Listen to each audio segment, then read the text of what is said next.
I am not sorry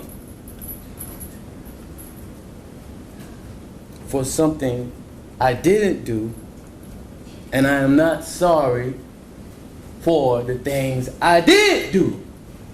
Mr. O'Neill, All right. listen, stop, All right. listen to me. I'm not You're not gonna raise your voice again. I'm not going to raise my voice again. I'm not. I will have you removed from this courtroom. I can sentence you without you being present. Yes, ma'am. You don't conduct I yourself. understand, Your Honor. Thank you.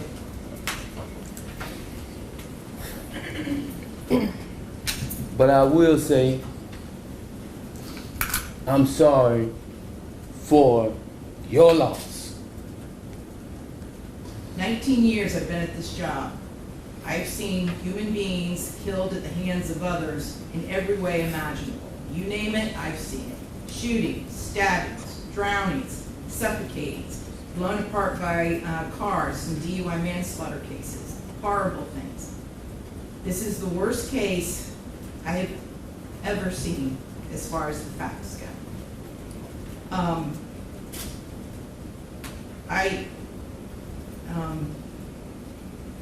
When the person from fire department, when he testified, and when he said that he retrieved the body of Ronivia O'Neill from the home, and all he could do was sob.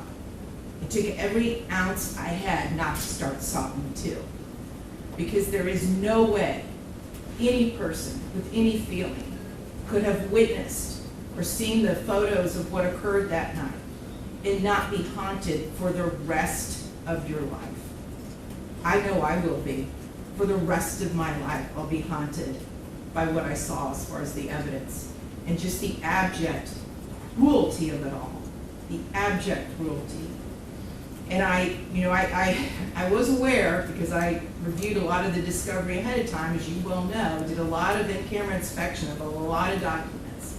And I was aware there was some evidence, at least, that when you needed to recover from your gunshot wound, that neither your parents nor your Aisha, Ms. Robinson, would let you come recover at their home. I don't know if it's true or not. I'm not going to get into a dispute. I'm just mentioning there was some evidence referencing that in the records. And all I could think about, because I knew that Miss Barron was not with you romantically at the time. And I knew that she just out of the goodness of her heart let you come stay with her. And it is beyond tragic that that critical decision ended in so much horror for her and for her children. It is unspeakably cruel what happened as a result of that one decision. The way that Ms. Barron died was horrific, and that 911 call, which captured truly all of it. You heard, and everyone who's heard that 911 call heard a death scream. If anybody ever wants to know what it sounds like before a human being dies, knowing that their death is imminent, that's exactly what it is. That was a death scream. We're going to see if it's true. But what happened to little Ronivia and to little Ronnie, but I'm going to focus on Ronivia, because she was special. And you could tell Miss Barron had done everything she could to create a beautiful home for her family.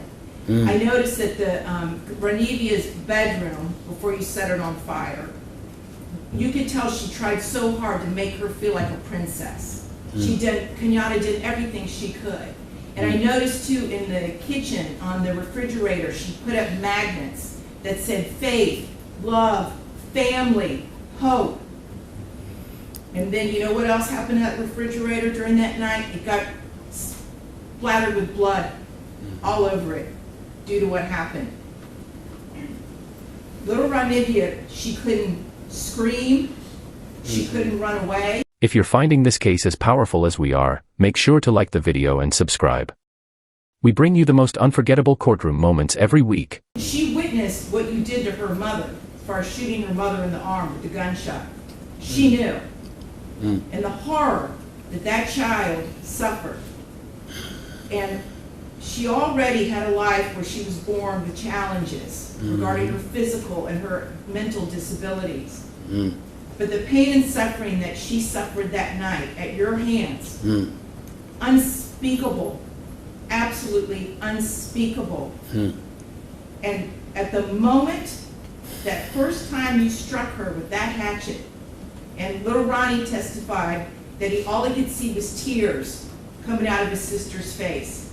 At that moment, that child knew she was being betrayed in the cruelest, most tragic and sorrowful way that a child could ever be betrayed. She was being betrayed by her parent, the one person that should be there to protect their children and love them and keep them from harm. And that was the last thing that child felt before she passed on from this earth, was your utter, cruel betrayal to her.